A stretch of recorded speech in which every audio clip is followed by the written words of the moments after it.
This is Daniel Badillo. Today I'll be talking to you under the topic reducing complexity. Complexity is a very significant bottleneck in today's religious, manufacturing, and service business sectors. However, this did not start this way. As defined, complexity is the condition of having many diverse and autonomous but interrelated and interdependent components or parts linked through many interconnections. This seems like a very complicated definition, but it is the definition that is used throughout many business segments. In simpler terms, complexity is when you have one to many departmental activities or processes that are interconnected. And this interconnectivity creates more work for the employer and for the employees alike. When you think about complexity, think about a church or a company that has many national and international systems that are interconnected. This means that in order to deploy a good product or service, they depend on one another in order to provide a good quality product and service to the end consumer. What usually occurs is that companies and religious organizations, they genuinely want to remain creative and want to remain competitive in the marketplace. And they press to have out-of-the-box ideas and to become more innovative. And by becoming more innovative, they have a slight edge over their competitors. But instead of implementing simple and easy to monitor processes, they decide to implement processes within their organizations that ultimately overwhelm their employees and strain their resources. Instead of piloting an idea in a controlled environment, they decide to deploy business plans and business strategies across many platforms, which result in high interdepartmental connectivity demands and in demanding more time, more resources, more personnel, and of course, more commitment to the organization. Sometimes complexity is disguised as a new idea that may have seemed great at the time, but with the passing of time has become too large, too complex, too difficult to handle. Many times I have seen organizations that are wanting to have wanted to establish better processes, install new machinery, new software programs, new robotics, and implement new measuring techniques that require not only cross-departmental cooperation, but also demanded the continuous involvement of external consultants and tech support.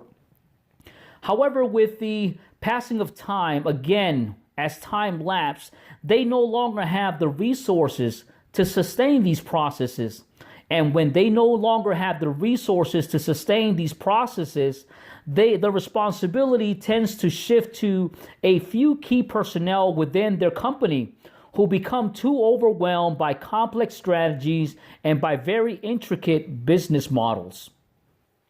Furthermore, complexity can be the result of corporate top management personnel who want to implement a specific strategy across all their company portfolio.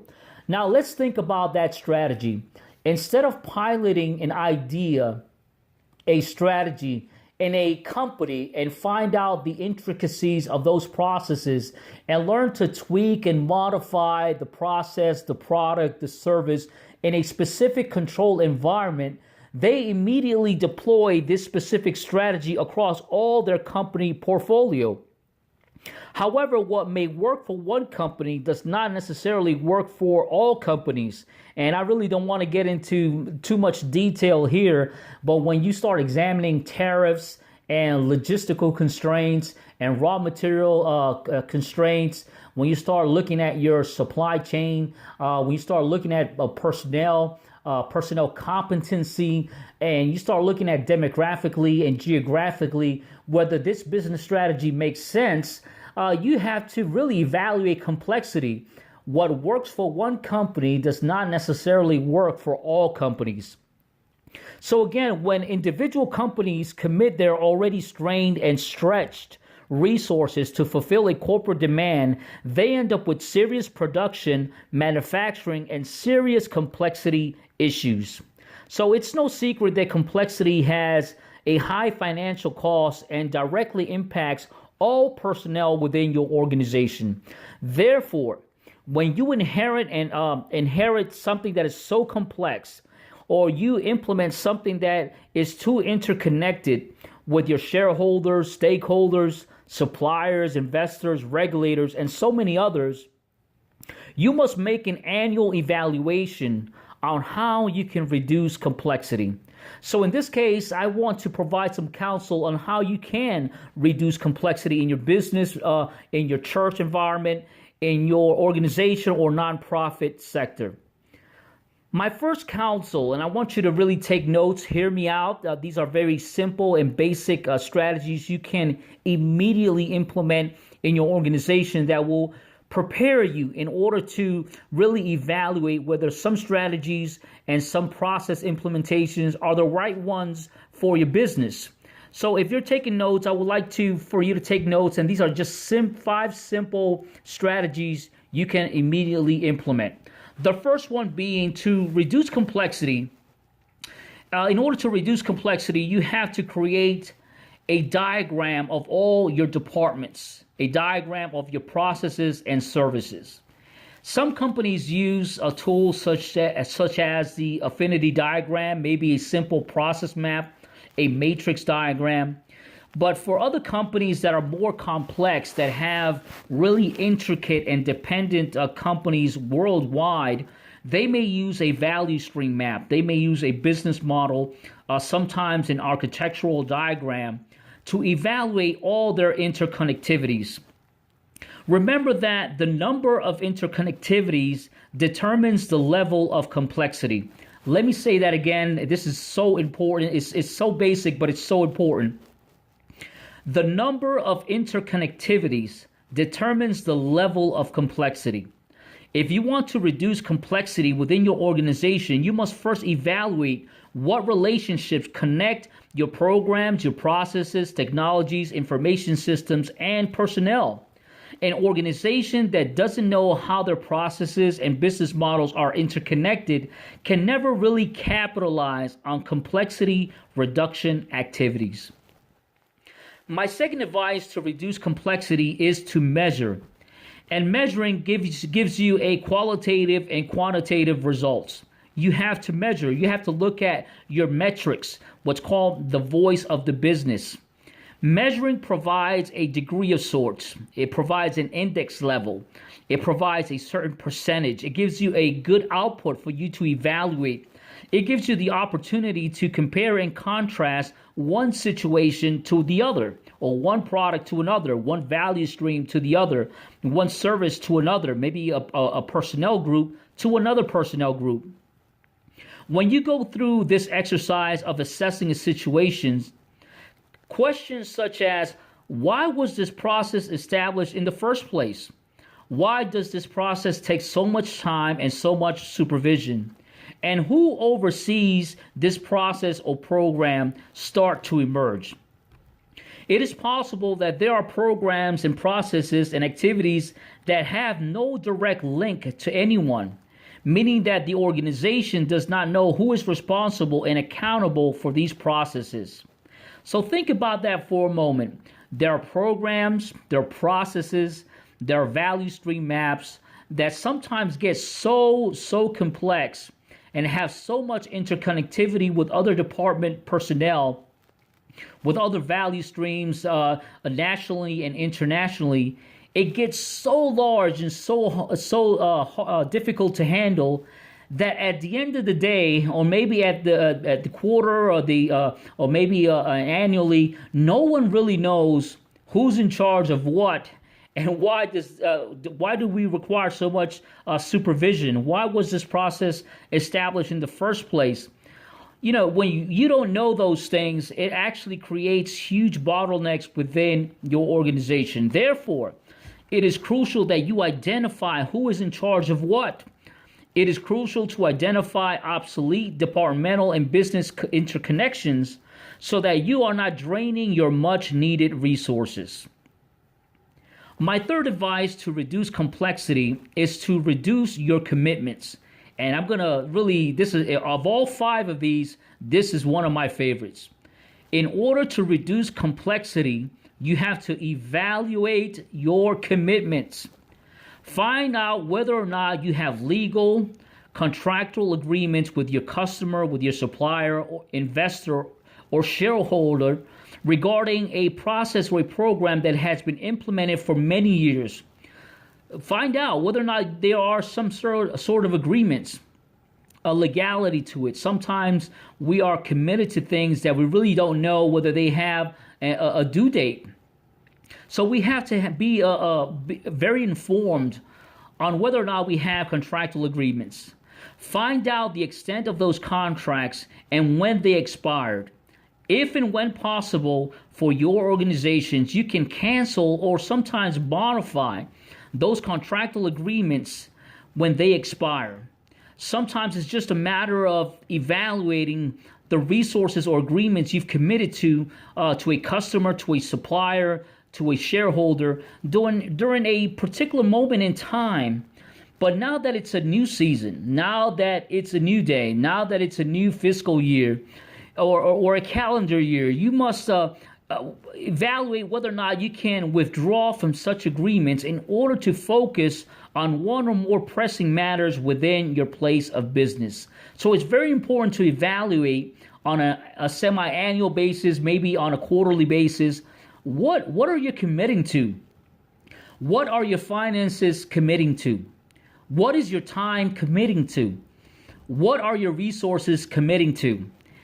Find out whether you have legal or contractual agreements with a significant party. This could be internal parties or external parties. But the key thing is to find out what you are committed to and when these commitments expire. If these commitments have already expired, then you can modify your plans, your business models. You can modify your strategies in order to really take those resources and focus them more on pressing matters within your organization. There are things that are currently in need of your capital, in need of your resources, in need of so many things. But if you think they are committed somewhere else, then of course you have those commitments tied up.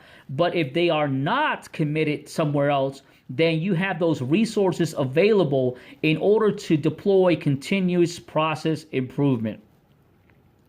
My fourth advice in order to reduce complexity is to create a value stream map of your internal operations.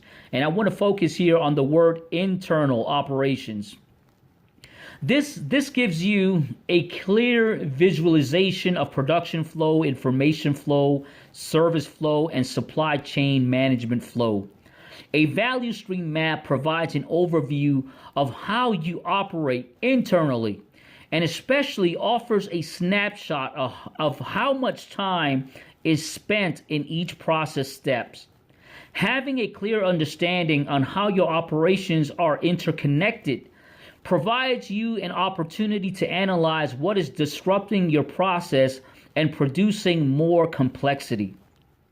A company that has serious complexity issue loses the opportunity to be flexible in reacting to marketing and scheduling changes. So this process maps allows you to evaluate how much time you are committed internally by process, by department, by personnel. When you're able to identify those bottlenecks and really reduce those process steps, it is time that you have now available in order to home in and focus on those problematic areas that you've been wanting to solve and resolve for quite some time. But unless you do a thorough value stream map, you'll never have that opportunity. Sometimes these can be internal activities that can be handled through a Kaizen event, a Kanban activity. There's so many lean tools available. But the key thing is to really identify your processes and know internally how much time is being rendered to all those processes. I like the fact that it gives you a clear visualization of all your process flows so that you can actually step back and evaluate what processes are needed and what processes have become obsolete. Finally, we have reached my fifth advice, so my fifth counsel to reduce complexity. And this is to focus on core processes. Again, focus on core processes. Sometimes organizations have too many processes. They have too many departments. They have too many activities. And they forget to really home in on the heartbeat of the organization. What makes that organization's heartbeat? What is the pulse of that organization? What can you do without? What did you start with that worked? And what has become too difficult to handle? So you have to sometimes reduce all those activities and simply focus on your core processes if you want to reduce complexity. In a previous podcast, I spoke about the voice of the customer, and these are the voice of the customer. When we're talking about the voice of the customer, we were talking about internal customers, external customers, and regulatory agencies. In many occasions, complexity is the direct result of wanting to exceed an external customer's expectation. However, instead of simplifying the internal processes for your employees and associates and staff, we overcomplicate their tasks. And companies introduce new quality techniques, new technologies, new inspection criteria, so many other things that actually overwhelm your staff, all of which the customer is not paying for. Remember, and if the customer is not paying for all these services, then really you are affecting your financial margins, your return on investment. You're miscalculating your job costs because you have already now implemented so many other things within your work instructions, within your process, within your organization, that is really creating more hindrances than being a benefit to your church, to your organization, to your business. When companies make work too complex, employees usually become less cooperative. Can I say that again? When companies or church organizations or entrepreneurs make work too complex, employees usually become less cooperative. They become disengaged and tend to revert to business as usual.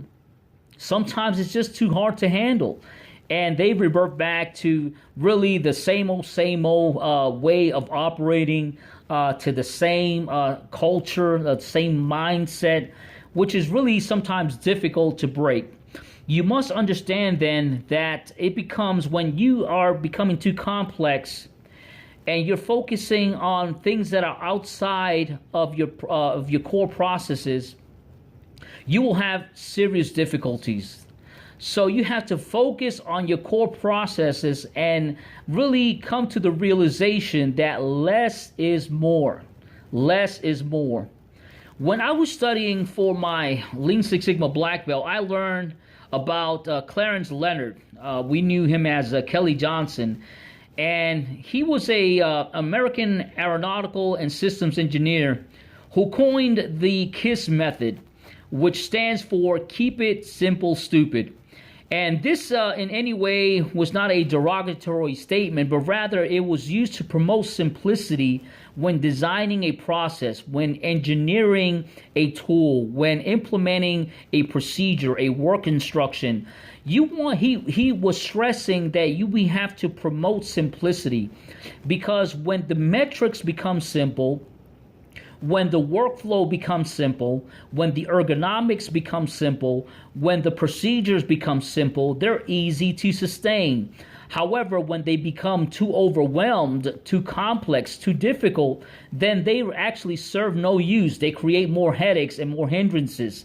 So he coined that the KISS method, and it's used a lot in Lean Six Sigma, and it simply means keep it simple. And he said keep it simple, stupid, but it's, once again, don't focus on that word. Simply focus that it's not a derogatory statement.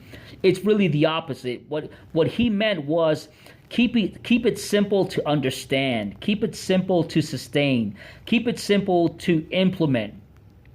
And this term simply indicates that the simple solution or path should be taken in a situation. When we look at the definition, this principle can be applied to any scenario, including many business activities, many church activities, such as planning, management, and development. In summary, you must identify categorically what are the areas within your organization that are causing the most complexity. And to do so, you must actually perform a value stream map, maybe in a process map, an affinity diagram, and so many other things. But you must actually evaluate categorically what are the areas that are causing the most complexity within your organization. Second, you must identify what are the root causes of complexity within your business and nonprofit organization, which means that you have to do some homework. You have to measure. You have to find out what are the root causes of those complexities, and you have to address those. You have to measure those. Some people use Pareto charts, others use running charts, some use SPC charts. It doesn't matter. Some people use accounting statements or simple strategic statements. But the important thing is that you have to identify the root cause. Ask those 5 whys. You have to measure. Take advantage of this exercise by implementing practical and sustainable solutions, which means that you have to plan out your solutions. You have to carefully and wisely implement your countermeasures and evaluate your end results. Remember to simplify your process by reducing interconnectivities, and finally change the mindset of the working culture. If you do these things, you will be able to reduce complexity, have a happier work culture, and optimize all your business strategies.